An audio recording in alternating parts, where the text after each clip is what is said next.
5 साल बाद प्रॉपर्टी की वैल्यू हो गई 30 लाख रुपए, मंथली रेंट 30,000 रुपया महीना।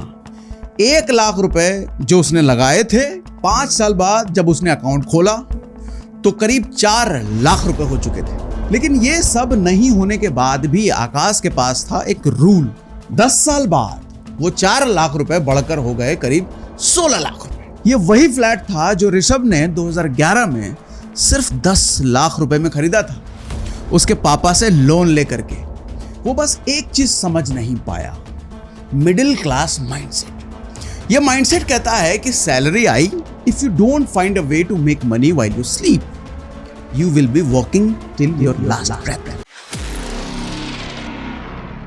आज मैं आपके साथ एक ऐसी कहानी शेयर करने जा रहा हूं, और इसको सिर्फ एक कहानी समझ करके आप मत सुनिएगा, क्योंकि ये कहानी आप में से ही किसी एक की है, या हो सकता है आपकी भी हो। और वीडियो के एंड तक आपको एक ऐसी चीज सिखा जाएगी ये कहानी, जो आपकी और आपके परिवार का फ्यूचर पूरी तरीके से बदल देगी। तो आज के सेशन को हल्के में मत लीजिएगा, बहुत सीरियसली लीजिएगा। शायद जिंदगी बदलने वाला सेशन आज का हो सकता है आपके लिए। तो कहानी यूं है भैया कि 3 दोस्त थे, एक ही शहर से निकले थे, एक जैसी डिग्री थी, एक जैसे सपने थे, और तीनों ने मुंबई में एक साथ पैर रखा था अपनी जिंदगी बनाने के लिए। और आज 13 साल बाद एक उनमें से रिटायर हो चुका है, दूसरा 5 साल बाद रिटायर होने वाला है, और तीसरा अभी भी ईएमआई भर रहा है। अब देखो, यहां गौर करने वाली बात यह है कि तीसरा दोस्त जो कि अभी भी ईएमआई भर रहा है, उसने कोई बड़ी गलती नहीं करी है, वो कोई बुरा इंसान नहीं है, उसकी कोई बुरी आदत नहीं है।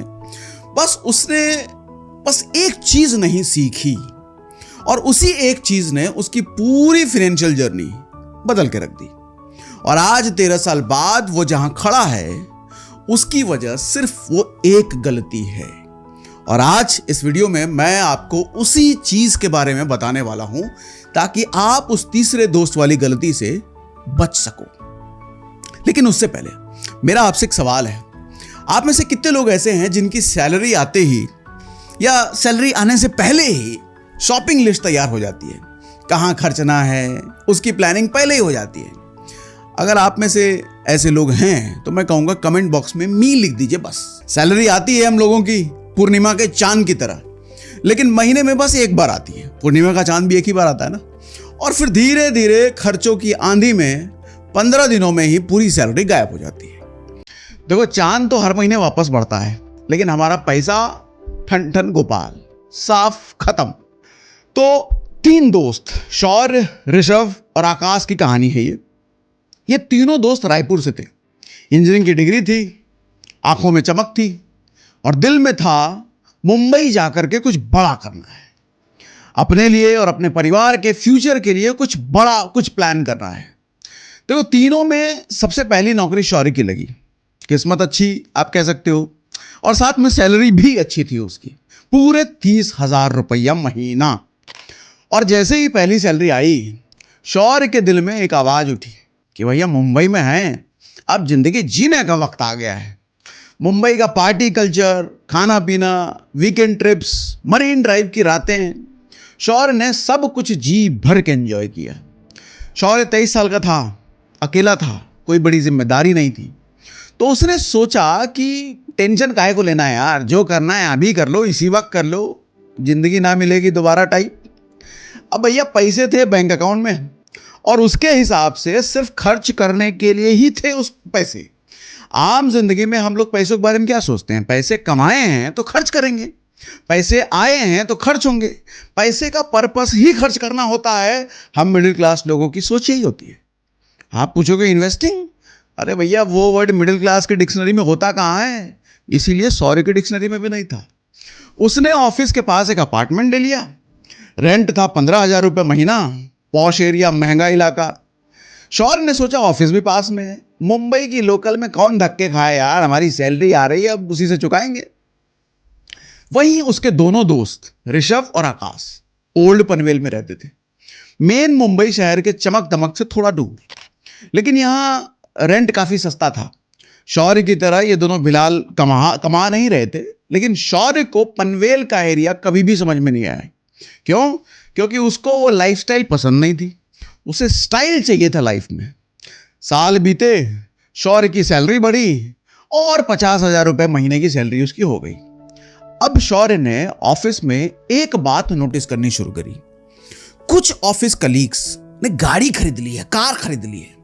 शौर्य को लगा व्हाई नॉट मी, भैया हम में क्या दिक्कत है, हम भी खरीदे। फिर क्या था, शौर्य भी कार शोरूम पहुंच गया। एक गाड़ी पसंद आई 8 लाख रुपए की, लेकिन सैलरी थी 50,000 रुपए। पार्टी, किराया, लाइफस्टाइल, स्पेंडिंग के चलते सेविंग कुछ थी नहीं। अब एक साथ 8 लाख रुपए आएंगे कहां से भैया? तो कोई नहीं, शौर्य ने ईएमआई बनवा ली 12,000 रुपए महीने की।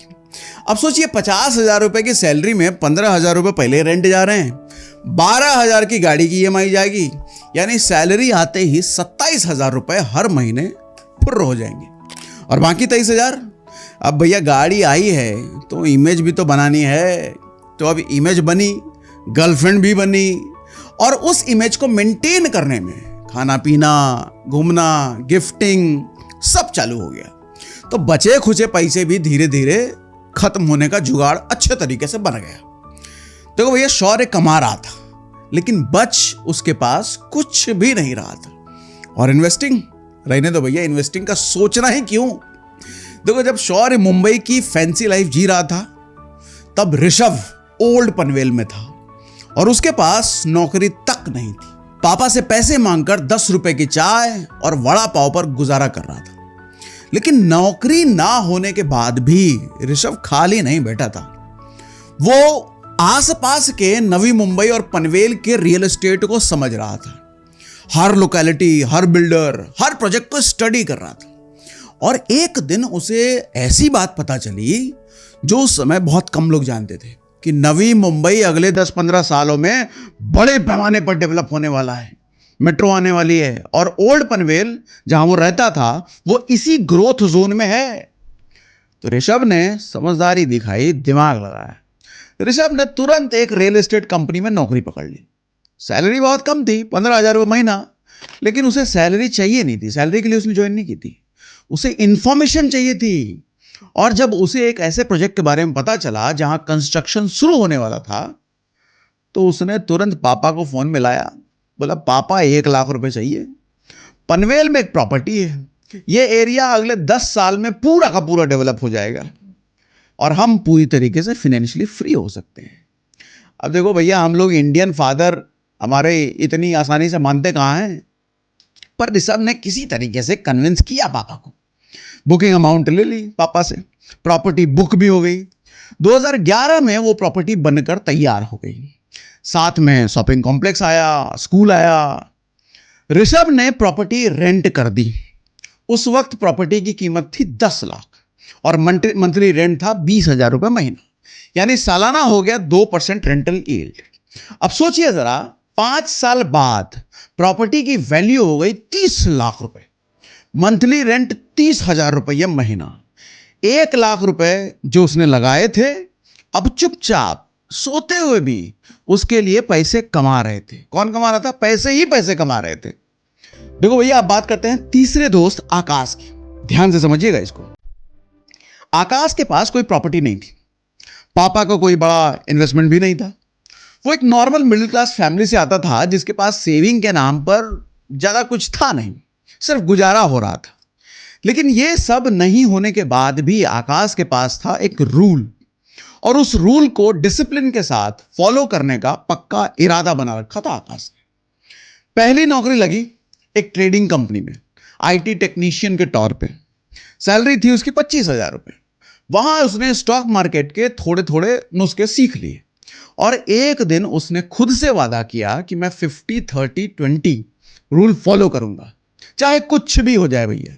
यानी कि सैलरी का 50% जरूरी खर्चों के लिए, 30% एंटरटेनमेंट्स और वांट्स पूरा करने के लिए, अपनी इच्छाएं पूरी करने के लिए, और बचे 20% यानी कि 5,000 रुपए हर महीने निफ्टी 50 इंडेक्स फंड में एसआईपी करने के लिए। क्योंकि वो स्टॉक मार्केट ट्रेडिंग वाली कंपनी में काम कर रहा था, वो जानता था कि निफ्टी 50 हिस्टोरिकली सालाना 12% तक का एवरेज रिटर्न दे देता है लॉन्ग टर्म में। तो उसको ये मालूम था, कन्विक्शन था, तो पैसा यहां लगाना उसके लिए अकलमंदी थी। अब आकाश के 5 साल तक हर महीने बिना एक बार भी नागा किए, मतलब एब्सेंट किए 5,000 रुपये हर महीने इन्वेस्ट होते रहे। 5 साल बाद जब उसने अकाउंट खोला तो करीब 4 लाख रुपए हो चुके थे।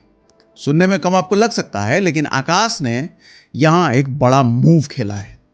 इस पूरी रकम को उसने लमसम की तरह डायरेक्टली स्टॉक में इन्वेस्ट कर दिया, एक केयरफुली चूजन पोर्टफोलियो में जो एवरेज 15% सालाना रिटर्न दे रहा था। 10 साल बाद वो 4 लाख रुपए बढ़कर हो गए करीब 16 लाख रुपए। लेकिन आकाश यहां भी नहीं रुका, क्योंकि वो जानता था अर्ली रिटायरमेंट के लिए सिर्फ ये रकम काफी नहीं है। तो जब उसकी सैलरी थोड़ी बढ़ गई तो लाइफ में फाइनेंशियली थोड़ा और स्टेबल हो गया, तो उसने दोबारा एसआईपी शुरू कर दी। लेकिन इस बार 5,000 रुपए की नहीं की, वो सालों पहले की बात थी। इस बार आकाश ने 50,000 रुपए हर महीने एसआईपी का प्लान कर लिया, क्योंकि इस बार उसके पास एक नया रूल था, 732 रूल ऑफ कंपाउंडिंग। ये रूल कहता है कि अगर आप एक फिक्स्ड अमाउंट हर महीने इन्वेस्ट करते हो और कंपाउंडिंग को समय देते हो अच्छे से, तो पैसा बेहद प्रेडिक्टेबल तरीके से ग्रो करता है। जब आकाश ने 12% एवरेज एनुअल रिटर्न मानकर कैलकुलेशन किया था, तो उसकी कैलकुलेशन कुछ ऐसी थी कि पहले 7 साल में वो करीब 65 लाख रुपए बना पाएगा, और फिर अगले 3 साल में यानी कि 10वें साल तक उसका कॉर्पस करीब 1,15,00,000 से ऊपर चला जाएगा, और फिर अगले 2 साल में यानी कि 12वें साल तक उसका टोटल करीब 1,60,00,000 हो जाएगा। अब देखो, ये कैलकुलेशन और फिगर्स आकाश को एक बात का प्रॉमिस कर रहे थे कि उसकी मेहनत और अनुशासन उसकी फ्रीडम का टाइमलाइन था। अब 13 साल बाद एक दिन तीनों दोस्त मिले। अब ध्यान से समझिएगा। तो ऋषभ, जो नवी मुंबई में अच्छी पैठ रखता था, उसने शौर्य को एक फ्लैट बेचा 90 लाख में। पेपर वर्क हुआ और जब ओनर का नाम सामने आया तो शौर्य की आंखें फटी रह गईं। यह वही फ्लैट था जो ऋषभ ने 2011 में सिर्फ 10 लाख रुपए में खरीदा था, उसके पापा से लोन लेकर के।